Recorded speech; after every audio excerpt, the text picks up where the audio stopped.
Hey guys, what's up? Today I am going to discuss a topic of Air Force Phase 2 GD topic, that is juvenile delinquency. I have promised you that I am going to upload certain videos one by one containing each GD topic of your Phase 2.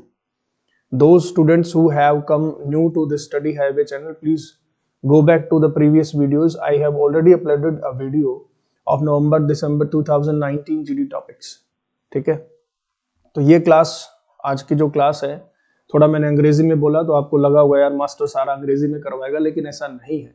Bilingual चलूंगा, English भी हिंदी भी, Indians को भी समझ में आएगा और भारतीयों को भी समझ में आएगा। डोंट वरी, मेरे साथ जुड़े रहिए। पहला टॉपिक है बच्चों जुवेनिल डिलिक्वेंसी। दो शब्द हैं, तो पहला तो ये कि जुवेनिल का मतलब क्या है। अगर मैं 1986 के एक्ट के अकॉर्डिंग आपको बताऊं, ये एक्ट भी छोड़िए, सिंपल लैंग्वेज में समझाता हूं। भारत में रहने वाला वो व्यक्ति जो 18 साल से कम का है या 18 साल का है या 18 साल से कम का है, मान लीजिए, उसे जुवेनिल कहा जाता है, उसे नाबालिग कहा जाता है। जुवेनिल को ही हिंदी में नाबालिग कहते हैं। लेकिन 2015 के बाद भारत सरकार ने जो नाबालिग की एज है वो घटाकर 16 साल कर दी, यानी कि 2 साल घटा दिए। तो अभी जुवेनिल किसको कहेंगे? जो 16 से 18 साल के बीच में आता है। ठीक है, गर्ल्स के लिए एज 21 ईयर्स है। तो बेटा जुवेनिल डिलिक्वेंसी का पूरा मतलब क्या हुआ?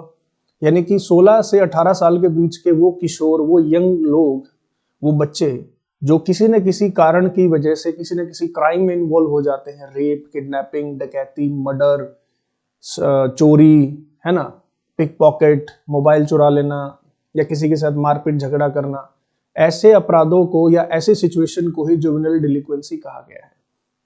तो चलिए, in India a person below the age of 18 years is considered as a juvenile. ये मैंने पुरानी डेफिनेशन के अकॉर्डिंग लिखा है, लेकिन यहाँ 18 की बजाय अभी 2015 के बाद से इसको 16 कर दिया गया, क्योंकि आपको याद होगा 2012 में निर्भया रेप केस हुआ था। उसमें सबसे ज्यादा हीनियस क्राइम एक 16 साल के लड़के ने किया था, जो उस समय के लॉ के हिसाब से जुवेनिल था। बाद में इस पर काफी बहस हुई और 2015 में इंडियन पार्लियामेंट ने इस एज को घटा दिया। तो अभी ये कितनी है? 16 ईयर्स, 18 नहीं है। Minor is a person who has not attained the age of full legal responsibility, and the juvenile is a minor who has committed some offense or needs care and protection। देखिए, minor और जुवेनिल में फर्क है। Minor का मतलब क्या हुआ? ऐसा बच्चा जिसने अभी तक लीगली एज अटेंड नहीं की है, यानी कि 18 साल का नहीं हुआ है। और जुवेनिल कौन हुआ? वो छोटा बच्चा या वो छोटा युवक, वो छोटा किशोर जिसने कोई ना कोई अपराध में वो लिप्त है, कोई ना कोई क्राइम उसने कमिट किया है। ठीक है, चलिए इसके रीजंस के बारे में जान लेते हैं। जुवेनिल डिलिक्वेंसी के रीजन क्या है? आप एक बात अच्छे से जानते हैं, फिल्मों में भी आपने डायलॉग सुना है कि जज साहब, कोई भी अपराधी माँ के पेट से जन्म नहीं लेता। ये बात सही है, उसको हालात ऐसा बनाते हैं।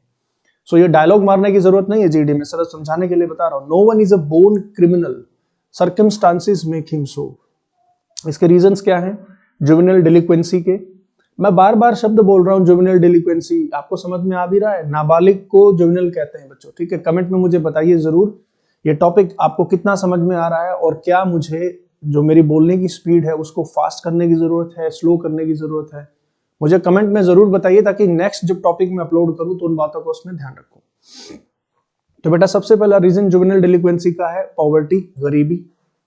ठीक है, गरीब, अगर कोई बच्चा गरीब है और उसकी जरूरतें पूरी नहीं हो रही, जाहिर सी बात है चांसेस हैं कि वो आपका क्राइम्स में इन्वॉल्व हो सकता है। ड्रग अब्यूज, नशाखोरी इसको बोलते हैं, चरस, गांजा, सब, स्मैक, अफीम, अगर कोई ये बच्चा लेता है, पहली बात तो ये नशे बहुत महंगे हैं, और भाई महंगे हैं तो उनको पूरा करने के लिए आपको पैसे चाहिए। तो पैसे कहां से आएंगे? क्राइम। ठीक है, एक वजह ये जुड़ती है। Anti social peer group. My dear, peer group क्या होता है? ये टॉपिक आपका फेज 2 का अलग से भी पूछा जाता है कि पीयर ग्रुप क्या है। मैं बताता हूं आपको। अगर आप 15 साल के हैं, 18 साल के, यानी कि हम उम्र लोगों के ग्रुप को पीयर ग्रुप बोला जाता है।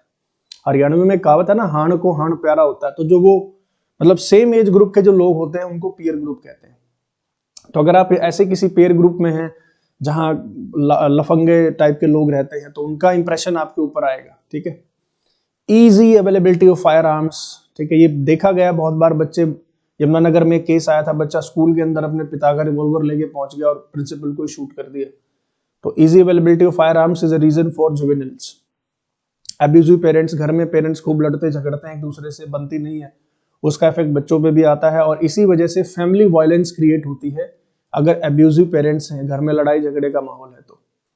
ठीक है, तो सबसे पहले बेटा बच्चे को केयर चाहिए, उसकी बात सुनने वाला होना चाहिए। एक बात सीधी सी समझ लीजिएगा, अगर किसी बच्चे की बात घर में नहीं सुनी जाएगी, उसको घर पे प्यार नहीं मिलेगा, तो वही प्यार वो बाहर ढूंढेगा और एक्सपेरिमेंट्स करेगा और फालतू उल जुलूल लोगों में फंस जाएगा, जिसकी वजह से नशा है ना, ये ड्रग अब्यूज, चोरी और जुवेनाइल डिलिक्वेंसी की तरफ वो चला जाता है।